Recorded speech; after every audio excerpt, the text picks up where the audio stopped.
but I don't think Garrett works in there. All right, Aunt Doris. One of the things we've noticed is that when we look up the old papers, there was a lot about the National Guard being here and Talmadge and all that at the time. But then later, people don't seem to know much about it. Do you have any idea why that is? People don't seem to want to talk about it. Well, they don't want to talk about it because of the way this city is set up. There's a few people that own these mills, and the papers don't seem interested in the unions, and they, of course, everybody knows that they feel like that they're doing the right thing, paying the right wages and taking care of the people. They feel like they're doing a good deed, and it's just not too much talk about unions. They don't want to hear too much about unions in this city. There's just very few unions here, and the union people and the state and county people look like they're the only ones that have any money. The federal, state, and county, and the union people, and the rest of the people are just out here hoping for better day by day. You mentioned music. Could you talk some more about, you mentioned the Cotton Mill Girls and so forth? Well, you know, at this museum they have out here now, they have, I don't know if you've had an occasion to go and see that little picture where they talk about the cotton mill. He's singing these blues, the cotton mill blues. And it shows you something about the mills there. If you've been out and looked, you can see where they started and how they work. But they had especially one song, you know, where that they were singing about the cotton mill blues and the cotton mill. They couldn't get away from it. How they came and rented a low-rent house, and they're just living from hand to mouth. And that's the way it was. Have you been to that museum? I've been to that museum just to see what that picture showed, and watch that. It's got pictures of different people working in there. I don't know, have you been to it, Angie? I sure hadn't. I didn't even know there was a museum. Well, you just have to go and see. I'll have to, now that I know there is one. I have to locate it. How true is it to the way the mill really is? Is it a prettified, kind of cleaned up version, or? Well, yes, it's not been many pictures about it, and the ones that's there is, they look like they're just there doing a job, and it's just a few pictures of a few women and a few men working there. But it doesn't give you an idea with the lint and the heat and the moisture. No, you don't see that now. But the song, you know, will kind of let you know where we've come from. It does seem like that I remember that someone talking about it and saying you're walking around in an air-conditioned atmosphere looking at pictures and equipment, I believe they said, or something like that. Maybe I read it in the newspaper. And said, and this is supposed to give you the idea of the sweat and blood that the people put out. It was almost a mockery. Could you sing that song? No, I couldn't sing it, but I can remember that a lot of people did sing it. It was at one time kind of a popular song that they had around, and it was played on the radio quite a bit here. Did the unions have, did the factories have bands or anything like that? I don't think so. I don't recall them, but I was kind of surprised to find that they have ball games now, and a few things that they didn't have then, and once in a while they have an outing. I understand that they have the families out, but I've never attended to one. And when I worked in there, when you got through working, you didn't feel like going to anything. That's true. Absolutely. If you made it home and made it to bed, you felt fortunate. What about churches and unions? Well, the best I can remember about churches in Union was the churches were kind of quiet about it. They kind of complacent about things like that, you know, and the people, when they went to church, they said very little about the unions. That they just attended their meetings and left. I can't recall hearing anything about strikes and things like that. I'm sure that some of the ones around in town did, but didn't have an occasion to hear them. There was a preacher who had a newspaper, and he spoke downtown on the streets against the union. Do you remember him? Something, Preacher John was his name, something like that. I don't remember him. I weren't here right at the time, you know, that was going on. It was a few years later that I got here. I vaguely remember hearing somebody saying something about him. I believe he got a few eggs thrown at him. I'm not sure, but you might know more about that. But he got a few things. Did you ever go to any of the big Labor Day celebrations?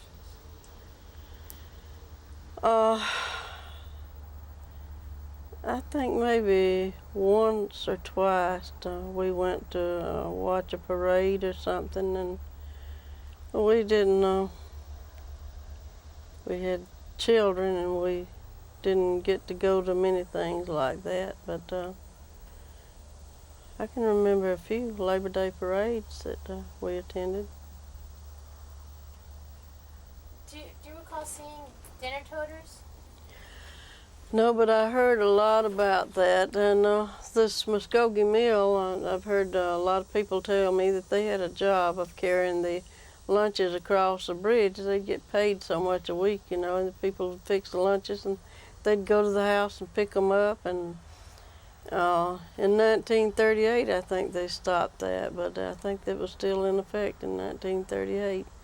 But I've heard my mother-in-law tell that she carried my father-in-law's lunch across that bridge before they got married, and that there had been a little boy that was carrying the lunches, and that she took the job over and said she did it for free. So I can know that they did do that, that they carried the lunches and waited outside for the people to come out and claim their lunches.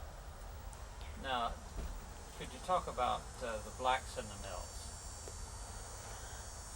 Well, the blacks that I can remember, there weren't too many to start with. It was, they gradually increased. But the most of them were in the cotton fields, picking the cotton, you know, here. And there was very few blacks in there. There's sweepers that was black, and they had a few of the harder jobs in there, but the mill that I worked in was mostly white people. And it was after 1942 that the blacks started coming into the mills. For the most part, they were working in the fields. Do you remember any talk about the Ku Klux Klan and the unions of the mills? No, I don't remember about the Ku Klux Klans and the mills. I don't remember anything about that. I know that the Ku Klux Klan has always been here, and I can remember when vaguely hearing about things that happened that Ku Klux Klan was involved in. But being opposed or for the Union, I don't know if they were for or against.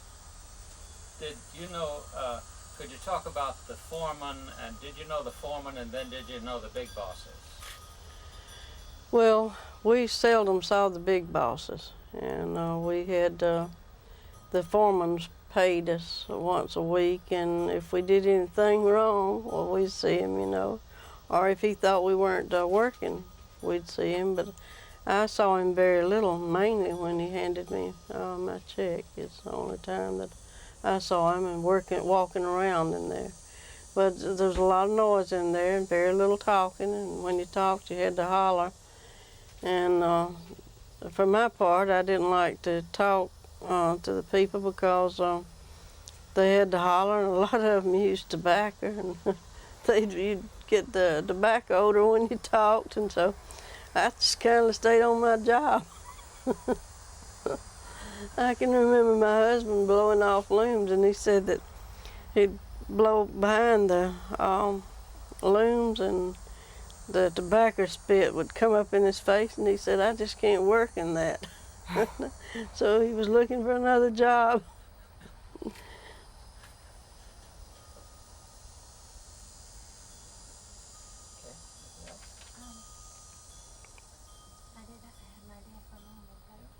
Any Jamie?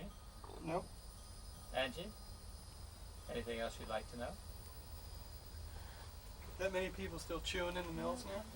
We've got a few. We have a few that chew. I mean, I think I'm in the right. sanitary thing about the same? I think Well, they've gotten a little stricter on the rules about chewing tobacco. If you chew tobacco and you get caught spitting it, it's considered a health hazard, and you can get into trouble. They don't really usually push it, but we've got a few that chew, but I don't have anybody right around me that does now. I did it one time. I had a fixer that was bad to spit behind the loom, and my whole loom smelled like spit, and used to make me sick all the time. But he's gone now, so I don't have to worry with him no more. Now they have smoking booths in there, don't they? Yeah, they have smoking chair. Well, they call smoking booths, but it's a chair. Is what it is. An old metal chair with a made-up pan for ashes, but the ones that chew tobacco, they just chew it wherever. But the ones that smoke, they had to go to smoking chair. And we don't really have a great deal of people that smoke anymore. I think a lot of them either quit or. Well, that's true. They're hearing so much about the health hazards now that a lot of them are quitting. They're not smoking like they did. And You don't have time to smoke neither. no, you don't. Not in the cotton mill. You don't have time. Well, it used to be that a certain few could smoke. You know, they could take the breaks, but the few couldn't. It kind of depended on your morals. If you had kind of loose morals, you could do just about anything you wanted to if you were young and good looking in there. But if you didn't, you pretty well stayed on the job. I think they still have a tendency of their favorites. They tend to not see things where if it's somebody that bucks them a little bit or disagrees with them, they'll see everything they do. I think that still kind of goes. So Angie, do you think the union has anything to do with people changing their personal health patterns, like not smoking or stopping smoking?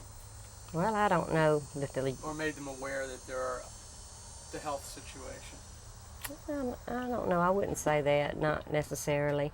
Now, a couple of years ago, well, as a matter of fact, 2 years ago, February the 15th, I had decided I was going to quit, and I used the cigarettes tape. And sounds like I'm doing a commercial for him. And Joe Alvarez, he was a joint board manager, and he and I smoked. And when he found out I quit, he wanted to quit too, so he quit. And then our mill chairman, Don Rogers, found out we quit, so he decided he was going to quit. So it was kind of, we called it a union thing. We all quit at one time, and as far as I know, we all still quit. Well, that goes back to that thing about the Brown Lung Association. They always ask you if you smoke, you know. That's so that if later on something comes up, They can blame it. They can deny it and say that you know that. That's right. They can blame it on the cigarettes rather than the brown lung. And But- Doris, could you talk about, some people have talked about the phrase of sexual harassment in the mills. Do you recall any of that? I'm sure that there's been a lot of that in the Just mills, when you say that, explain what you're talking about. of the sexual Yeah, harassment. just start. I'm sure there's a lot of it. I'm sure that there has been a lot of sexual harassment in the mills, and I've had people to tell me things that made me think it was a little of that in there. And you know, they had a movie I can't think of the name of it right now, but it's about that, and she was a union person. I saw that movie. Norma Jean, I think, was the name of it. That had a little bit of all the things that went on in there, in it. You think that movie was true? I think it had a lot of truth in it. That the movie was Norma Ray, so let's just talk about it again with using the term Norma Ray. That's in the Oh, title. the Norma Ray. I think that the Norma Ray movie, a lot of people thought there was a lot of truth in the Norma Ray movie. In what way?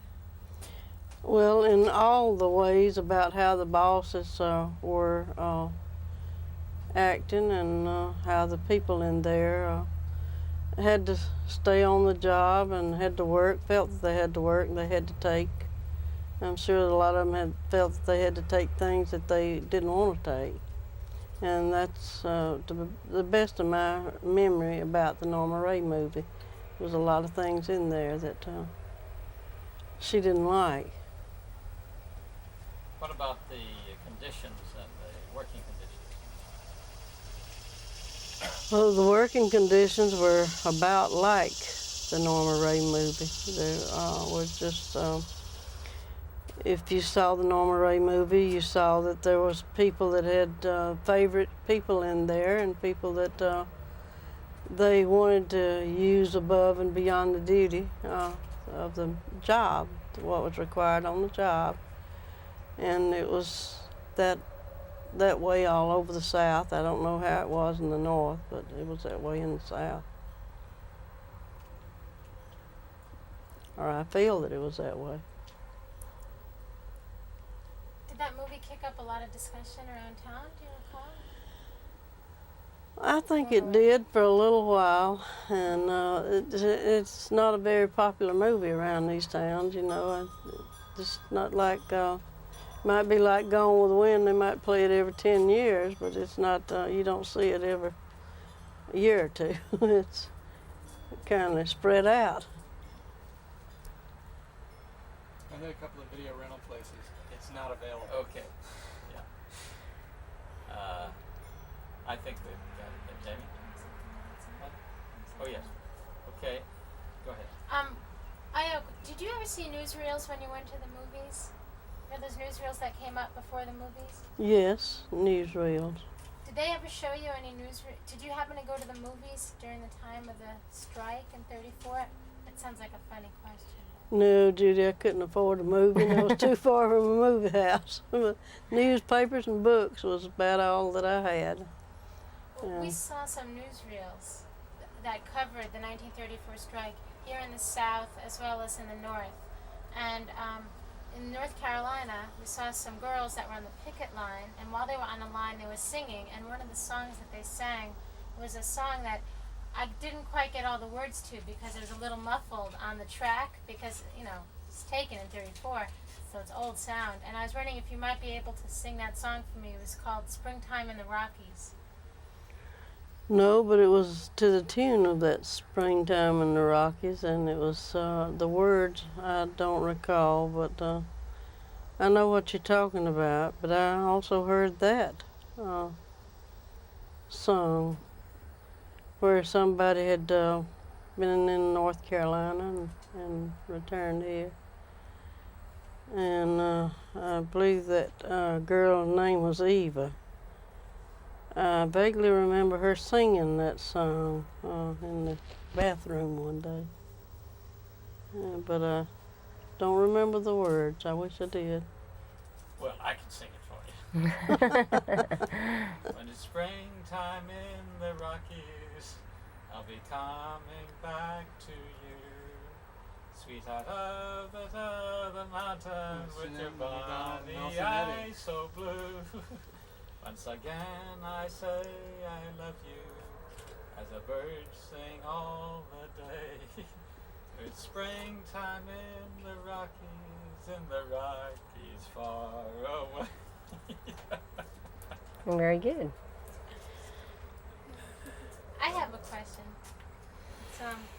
it's kind of out of left field, but I was reading a book last night about women that had worked in the cotton mills, and they talked about fears that they talked about fears of the cotton mill, and I was wondering if you grew up having heard about the cotton mill before you went into it, and if you went in with any fears.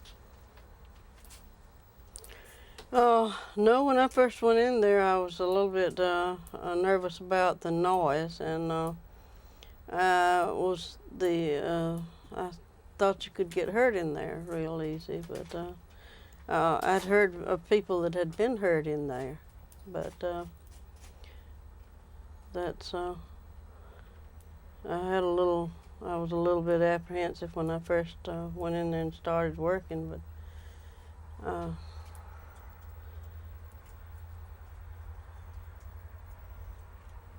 I didn't hear many people expressing a fear. I think that there was more fear of starvation and the rent that was due then for a lot of people here in the South.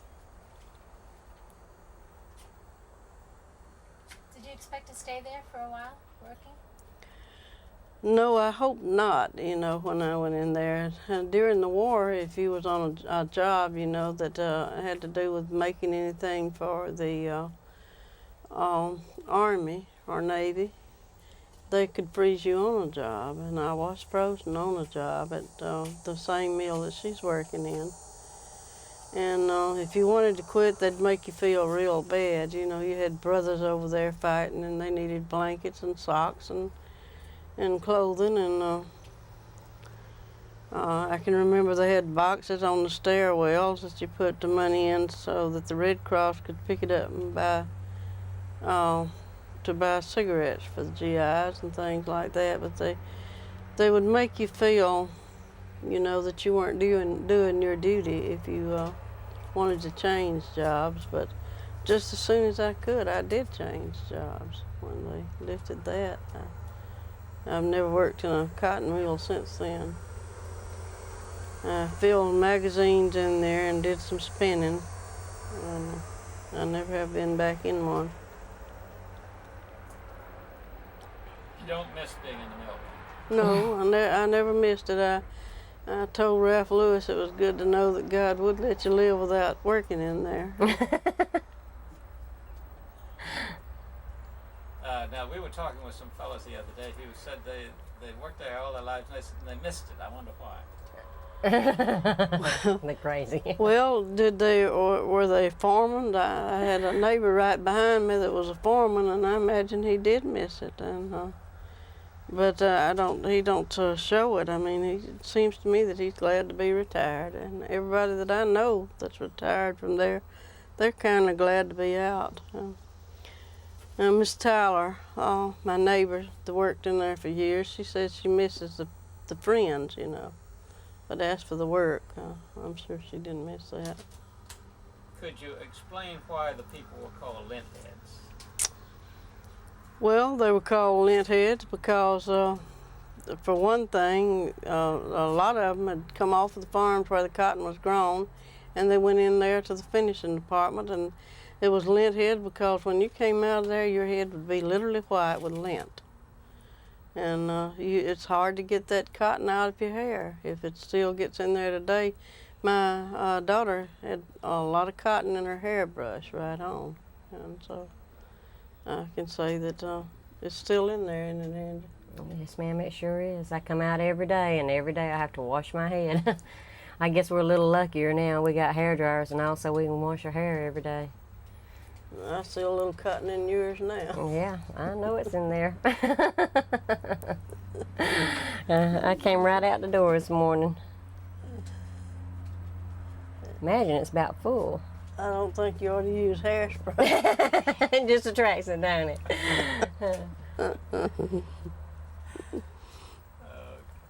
Got it.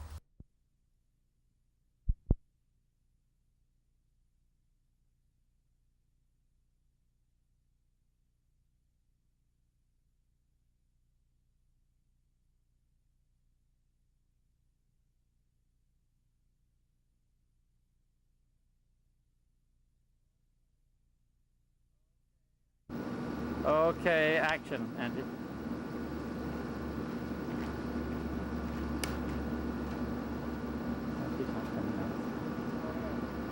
Oh.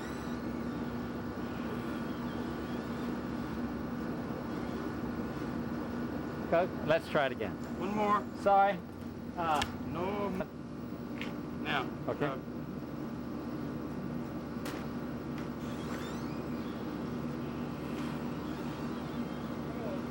Just greet her and go on in.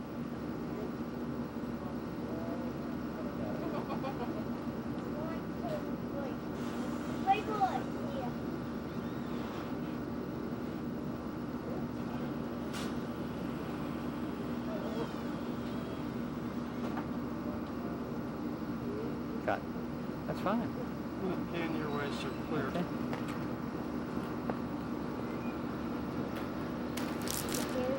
Wait, boy.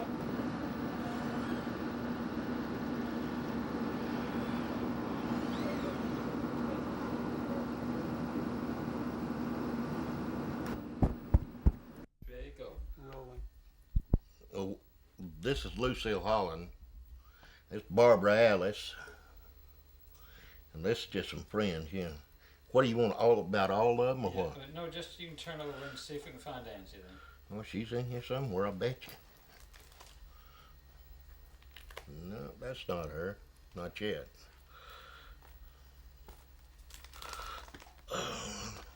Tell us about those people. Oh, these back in? This is Margie Conkey. That's in when I was in the Navy. And this is where we was aboard ship. They just cutting up over there. And most of these pictures are just where people, you know, just cutting up, having a ball. And I really don't see one of Angela right here. Go back. Okay. Go back, see if you can find it. Let's see. Oh yeah, I know there's some in here somewhere. Should be.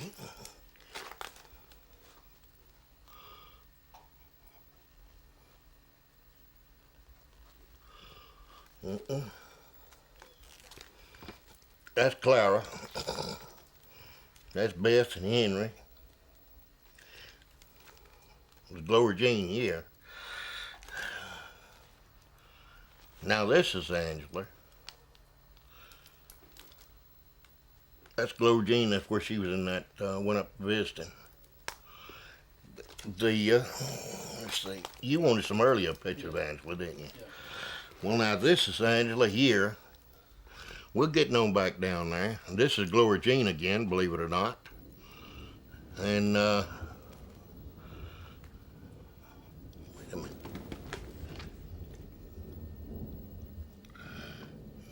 No, that's Barbara's kids. This is Angela. Who's that next to her? That's her grandmother. This is Angela when her and Dewey first married. Let's see. Now this is Angela too. Angela and Henry.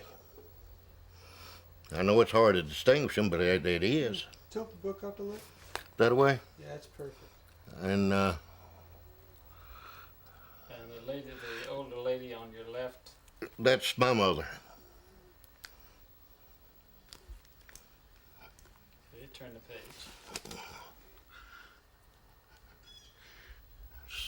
Okay, put up the This is a family that we had made. It's a snapshot, but now here's Angela back here in the back.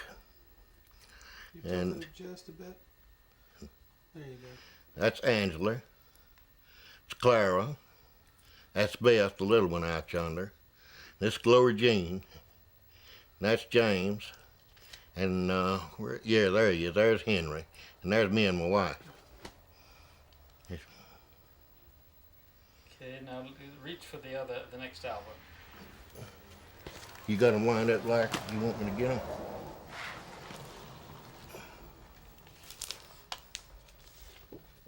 Yeah, I'm running out of tape and batteries. So.